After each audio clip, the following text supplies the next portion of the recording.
안녕하세요. 85세 된 박상호입니다. 오늘 제가 여러분께 들려드릴 이야기는 정말 뼈아픈 경험담입니다. 말 그대로 뼈가 아픈 이야기죠.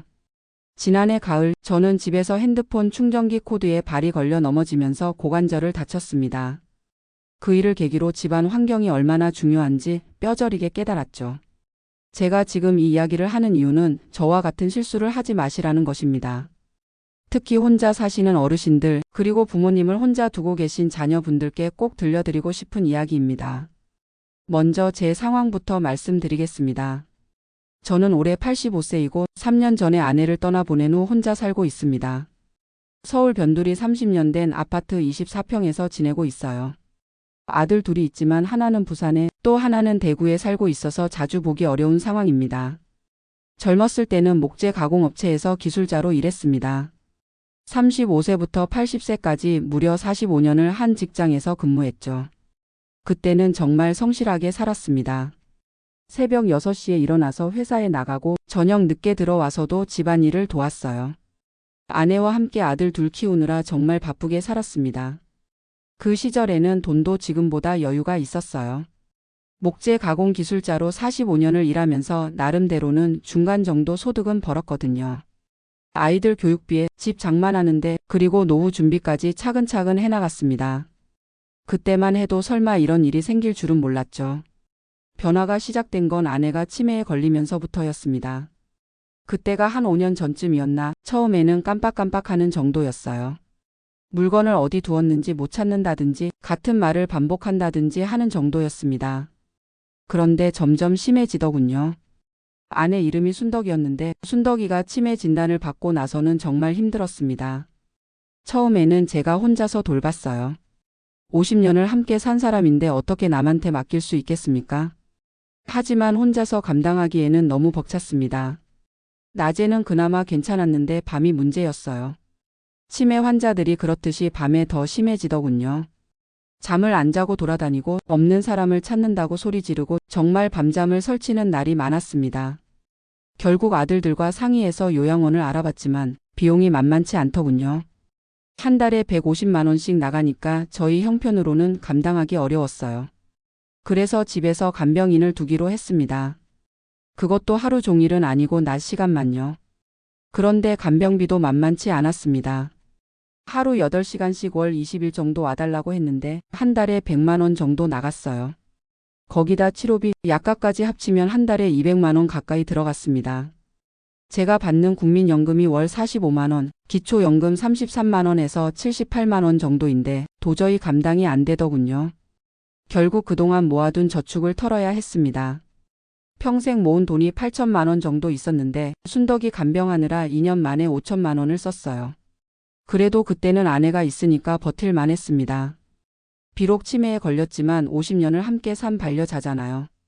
아침에 일어나면 순덕이 얼굴 보고 밥도 함께 먹고 TV도 함께 보고 그런 일상이 있었으니까요.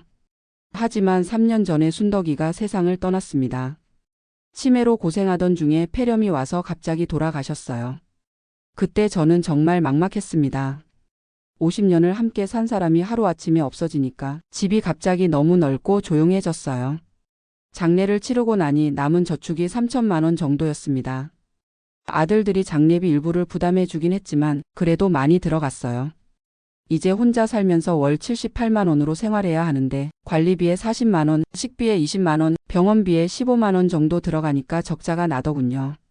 그래서 저축에서 매달 30만 원씩 빼서 쓰고 있습니다. 이대로 가면 한 8년 정도는 버틸 수 있을 것 같은데 그 이유는 모르겠어요. 아들들한테 손 벌리기는 싫고 그렇다고 다른 방법이 있는 것도 아니고요. 혼자 살게 되면서 가장 힘든 건 집안일이었습니다. 50년 동안 순덕이가 다 해주던 일들을 제가 해야 하니까 정말 서툴렀어요. 빨래는 그나마 세탁기가 해주니까 괜찮은데 요리가 제일 어려웠습니다. 처음에는 라면이나 간단한 것만 끓여 먹었는데 그러다 보니 영양이 부족해지더군요. 병원에서 당뇨 수치가 올라갔다고 식단 관리를 하라고 하는데 혼자서 균형 잡힌 식사를 하기가 쉽지 않았어요. 그보다 더 큰 문제는 집안 정리였습니다. 순덕이가 살아있을 때는 집안이 항상 깔끔했어요. 물건들도 제자리에 있고 바닥도 깨끗하고 전선 같은 것들도 잘 정리되어 있었죠. 그런데 혼자 살게 되니까 점점 어수선해지기 시작했습니다. 처음에는 큰 문제 없다고 생각했어요. 남자 혼자 사는데 좀 어수선한 게 뭐가 대수냐 싶었거든요. 하지만 시간이 지날수록 상황이 심각해졌습니다. 가장 먼저 문제가 된 건 전선이었어요. 핸드폰 충전기, 선풍기 전선, TV 전선, 전기밥솥 전선 등등 이런 것들이 바닥에 널려 있게 됐습니다. 젊을 때는 이런 거 밟고 넘어질 일이 없었는데 나이가 들면서 시력도 나빠지고 균형 감각도 떨어지니까 위험해지더군요. 특히 밤에 화장실 갈 때가 가장 위험했어요. 불을 켜기 귀찮아서 어둠 속에서 갔다가 전선에 발이 걸려서 비틀거린 적이 한두 번이 아닙니다.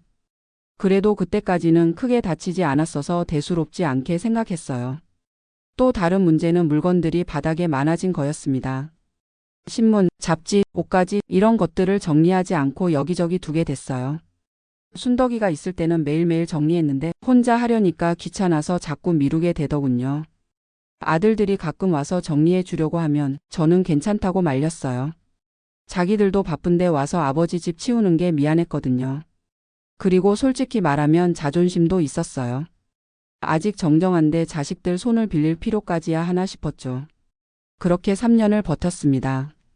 집은 점점 어수선해졌지만 저는 그런 환경에 적응해서 살았어요. 전선들을 피해서 다니는 것도 익숙해졌고 바닥에 있는 물건들도 대충 기억해서 피해 다녔습니다. 하지만 나이가 들면서 몸이 예전 같지 않았어요. 시력은 계속 나빠졌고 다리 힘도 약해졌고 균형 감각도 떨어졌습니다. 특히 당뇨 때문에 발끝 감각이 둔해져서 바닥에 뭐가 있는지 잘 못 느끼게 됐어요. 그러던 지난해 가을이었습니다. 10월 중순쯤이었나 그날은 아침부터 날씨가 쌀쌀했어요. 평소처럼 아침 산책을 다녀와서 집에서 TV를 보고 있었는데 핸드폰 배터리가 떨어져서 충전을 하려고 했습니다. 충전기가 침실에 있어서 가져오려고 일어났는데 그때 실수가 생겼어요. 충전기 코드가 거실 바닥에 길게 늘어져 있었는데 제가 그걸 못 보고 발을 걸쳤습니다. 순간 몸이 앞으로 기울어지면서 균형을 잃었어요. 젊을 때 같으면 중심을 잡을 수 있었겠지만 85세가 된 지금은 그럴 힘이 없었습니다. 그대로 바닥에 넘어지면서 왼쪽 엉덩이 부분을 세게 부딪혔어요.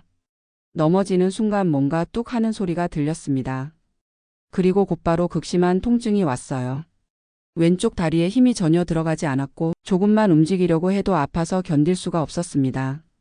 바닥에 그대로 누워서 한참을 있었어요. 일어날 수가 없었거든요.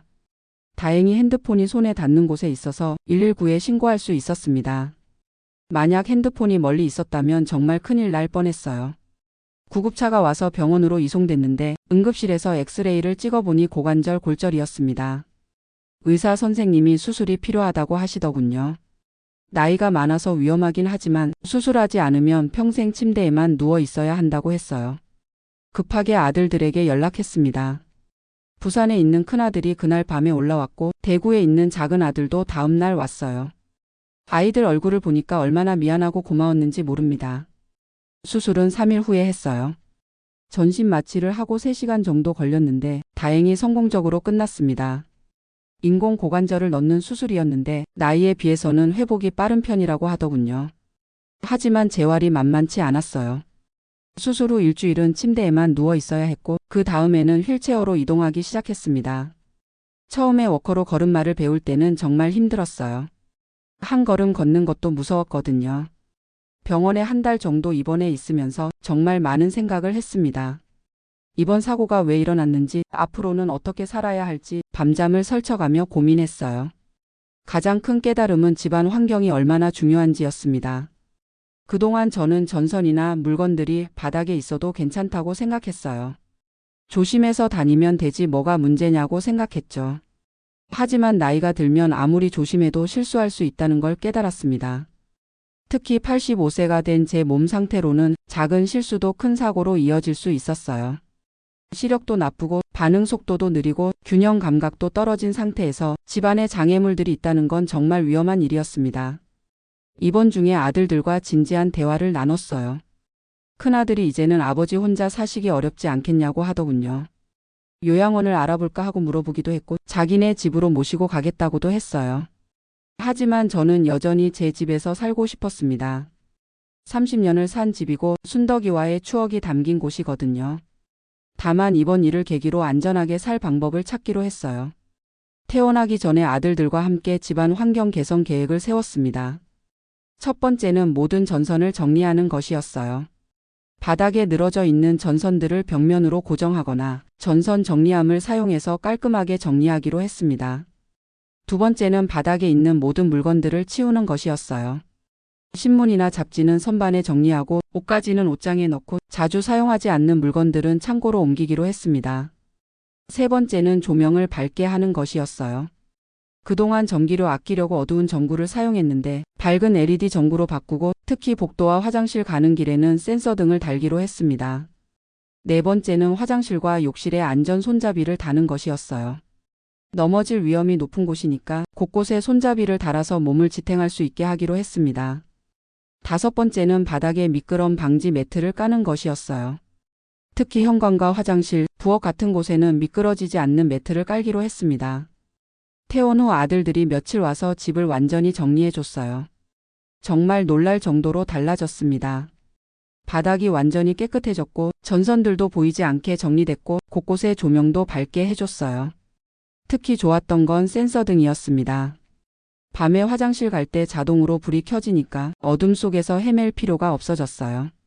처음에는 갑자기 불이 켜져서 깜짝깜짝 놀랐지만 지금은 정말 편리합니다. 욕실에 손잡이를 단 것도 큰 도움이 됐어요. 샤워할 때나 변기에 앉았다 일어날 때 손잡이를 잡고 하니까 훨씬 안전하더군요. 예전에는 벽에 기대거나 변기에 손을 짚고 일어났는데 그런 것보다 훨씬 안정적입니다. 바닥 매트도 효과가 좋았어요. 특히 부엌에서 요리할 때 물이 튀거나 기름이 떨어져도 미끄러질 걱정이 없어졌습니다. 그리고 발밑에 쿠션감이 있어서 오래 서 있어도 덜 피곤해요. 환경 개선 후 6개월 정도 지났는데 정말 달라진 게 많습니다. 우선 안전사고에 대한 걱정이 크게 줄었어요. 밤에 화장실 갈 때도 무서워하지 않게 됐고 집 안에서 걸어 다닐 때도 훨씬 자신감이 생겼습니다. 그리고 집안이 깔끔해지니까 기분도 좋아졌어요. 순덕이가 살아있을 때처럼 깨끗하진 않지만 그래도 정리정돈이 되어 있으니까 마음이 편해졌습니다. 친구들이 와도 부끄럽지 않을 정도가 됐어요. 재활도 순조롭게 진행됐습니다. 처음에는 워커에 의존해서 겨우 걸었는데 지금은 지팡이 하나로도 충분히 걸을 수 있어요.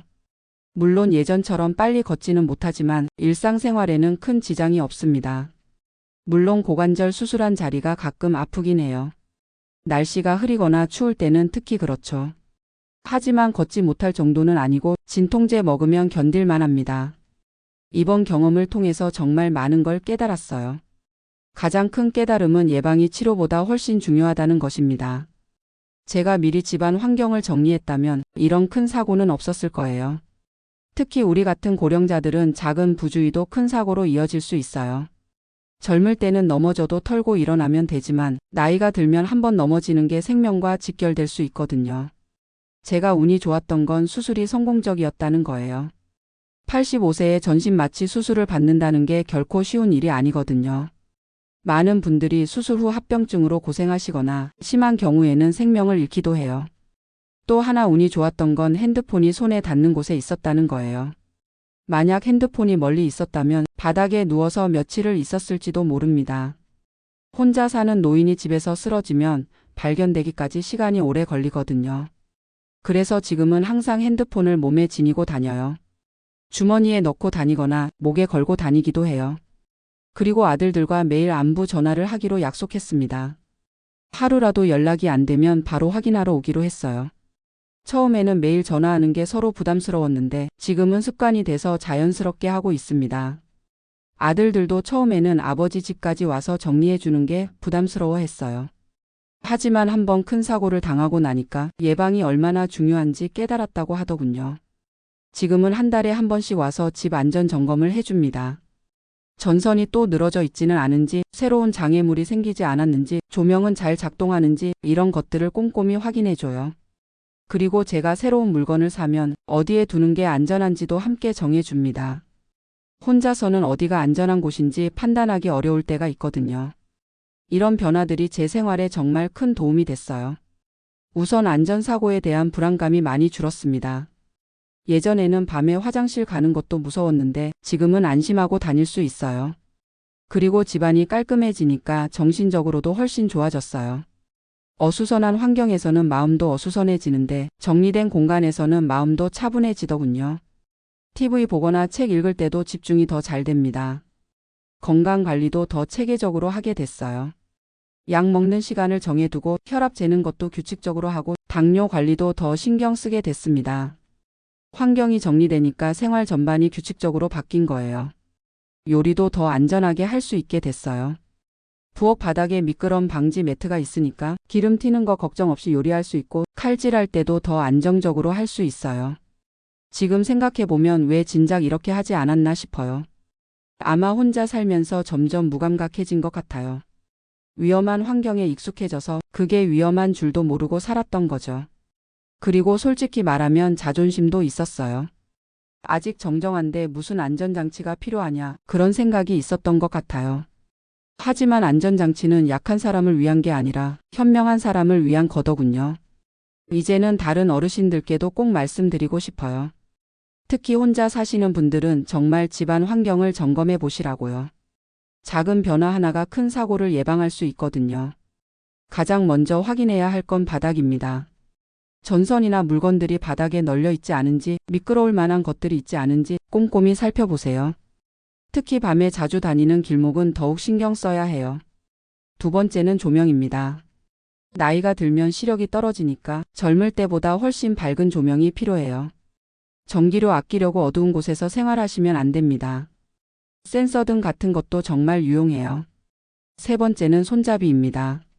화장실, 욕실, 계단 같은 곳에는 반드시 손잡이가 있어야 해요. 넘어질 위험이 높은 곳이니까 몸을 지탱할 수 있는 지지대가 필요합니다. 네 번째는 바닥재입니다. 미끄러운 타일이나 리놀륨 같은 곳에는 미끄럼 방지 매트를 깔아두세요. 특히 물 사용하는 곳 주변은 더욱 조심해야 해요. 다섯 번째는 응급 상황 대비입니다. 혼자 사시는 분들은 항상 연락할 수 있는 수단을 준비해 두세요. 핸드폰을 몸에 지니고 다니거나 응급벨 같은 것을 설치하는 것도 좋아요. 그리고 가족들과는 정기적으로 연락하세요. 매일은 부담스럽더라도 이틀에 한 번 아니면 3일에 한 번이라도 꼭 안부를 확인하세요.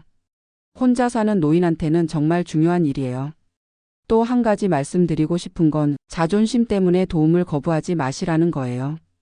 저도 처음에는 아들들이 와서 정리해준다고 할 때 괜찮다고 말렸어요. 하지만 지금 생각해보면 정말 어리석은 일이었어요. 가족의 도움을 받는 건 부끄러운 일이 아니에요. 오히려 가족들이 걱정하지 않게 해주는 현명한 일이죠. 안전한 환경에서 건강하게 사는 게 자식들에게 가장 큰 효도라고 생각해요. 물론 모든 걸 자식들에게 의존할 수는 없어요. 기본적으로는 본인이 관리할 수 있어야 하죠. 하지만 혼자서 놓치는 부분들은 가족들이 도와줄 필요가 있어요. 제가 지금 이 이야기를 하는 이유는 저와 같은 실수를 하는 분들이 없었으면 하는 마음에서예요. 85세에 고관절 골절 수술을 받는다는 건 정말 생사를 가르는 일이거든요. 다행히 저는 수술이 잘 됐고 회복도 순조로웠지만 모든 분이 저처럼 운이 좋을 수는 없어요. 어떤 분들은 수술 후 합병증으로 고생하시기도 하고 심한 경우에는 생명을 잃기도 해요. 그런 위험을 피하는 가장 좋은 방법은 예방이에요. 안전한 환경을 만드는 것, 그게 가장 확실한 방법입니다. 지금 제 집은 정말 안전해졌어요. 바닥에는 아무것도 없고 조명도 밝고 곳곳에 손잡이도 있어서 안심하고 생활할 수 있습니다. 물론 완벽하지는 않아요. 나이가 들면서 또 다른 위험 요소들이 생길 수도 있고 몸 상태도 계속 변할 수 있으니까요. 하지만 지금처럼 정기적으로 점검하고 개선해 나가면 큰 사고는 피할 수 있을 거라고 생각해요. 혹시 지금 이 이야기를 듣고 계신 분 중에 집안 환경이 위험하다고 생각되시는 분이 계시다면 꼭 개선해 보시기 바라요. 돈이 많이 드는 일도 아니고 시간이 오래 걸리는 일도 아니에요. 전선 정리용품, 미끄럼 방지 매트, LED 전구, 손잡이 같은 것들은 인터넷이나 큰 마트에서 쉽게 살 수 있어요. 가격도 그리 비싸지 않습니다. 만약 혼자서 하기 어려우시면 자녀분들이나 친척분들께 도움을 요청하세요. 아니면 전문 업체에 맡기는 것도 방법이에요. 요즘은 고령자 주거 환경 개선 서비스를 하는 업체들도 많거든요. 그리고 지역 보건소나 주민센터에서도 독거노인 안전점검 서비스를 하는 곳이 많아요. 이런 서비스들을 적극 활용하시면 좋을 것 같아요. 자녀분들께도 말씀드리고 싶어요. 부모님이 혼자 사시는 분들은 정기적으로 집 안전 점검을 해주세요. 바쁘시겠지만 한 달에 한 번 정도는 부모님 집에 가서 위험한 곳이 없는지 확인해 주시면 좋겠어요. 특히 전선 정리 상태, 바닥 청결 상태, 조명 밝기, 손잡이 설치 여부 이런 것들을 꼼꼼히 확인해 주세요. 그리고 부모님이 새로운 물건을 사셨을 때는 어디에 두는 게 안전한지도 함께 정해 주시면 좋겠어요. 혼자서는 놓치는 부분들이 있을 수 있거든요. 무엇보다 중요한 건 소통이에요. 부모님이 불편하신 것은 없는지, 위험하다고 느끼시는 곳은 없는지 정기적으로 대화를 나누세요. 그래야 미리미리 대비할 수 있어요. 저도 이번 일을 계기로 아들들과 더 많은 대화를 하게 됐어요. 예전에는 안부 인사 정도만 했는데 지금은 건강 상태나 생활 패턴 같은 것들도 자세히 이야기해요. 그리고 무엇보다 감사한 마음을 갖게 됐어요. 건강하게 걸을 수 있다는 건, 안전한 집에서 살 수 있다는 건, 가족들이 걱정해 준다는 건, 이 모든 게 당연한 일이 아니라는 걸 깨달았어요. 지금도 가끔 넘어졌던 그날을 생각하면 아찔해요. 만약 그때 머리를 다쳤다면, 아니면 수술이 실패했다면 지금 이렇게 건강하게 살 수 없었을 거예요. 그래서 매일매일이 감사해요. 아침에 일어나서 아무 탈 없이 하루를 시작할 수 있다는 건, 밤에 안전하게 잠자리에 들 수 있다는 건, 이런 평범한 일상이 얼마나 소중한지 몰랐어요. 마지막으로 말씀드리고 싶은 건 나이가 들어도 포기하지 마시라는 거예요. 85세에 고관절 수술을 받고도 지금 이렇게 건강하게 살고 있잖아요. 물론 예전만큼 빠르게 걷지는 못하지만 일상생활에는 큰 지장이 없어요. 그리고 집안 환경을 개선하고 나서 오히려 예전보다 더 안전하고 편안하게 살고 있어요. 나이가 들었다고 해서 위험한 환경에서 살아야 하는 건 아니거든요. 조금만 신경 쓰면 얼마든지 안전하게 살 수 있어요. 혹시 지금 혼자 살면서 불안하신 분들이 계시다면 너무 걱정하지 마세요. 미리미리 준비하고 대비하면 안전하고 건강하게 살 수 있어요. 그리고 가족들과 소통하는 것도 잊지 마세요. 혼자 모든 걸 해결하려고 하지 말고 도움이 필요할 때는 주저하지 말고 요청하세요. 그게 자신을 위해서도 가족을 위해서도 좋은 일이에요. 오늘 제 이야기가 여러분께 조금이라도 도움이 됐으면 좋겠어요. 저와 같은 사고를 당하시는 분들이 없었으면 하는 마음으로 이렇게 긴 이야기를 들려드렸습니다. 건강하고 안전한 노후 생활을 위해서는 환경 정리가 정말 중요해요. 집안 환경 정리가 건강의 시작이라는 말, 정말 맞는 말이에요. 여러분 모두 안전하고 건강한 하루하루 보내시기 바랍니다. 감사합니다.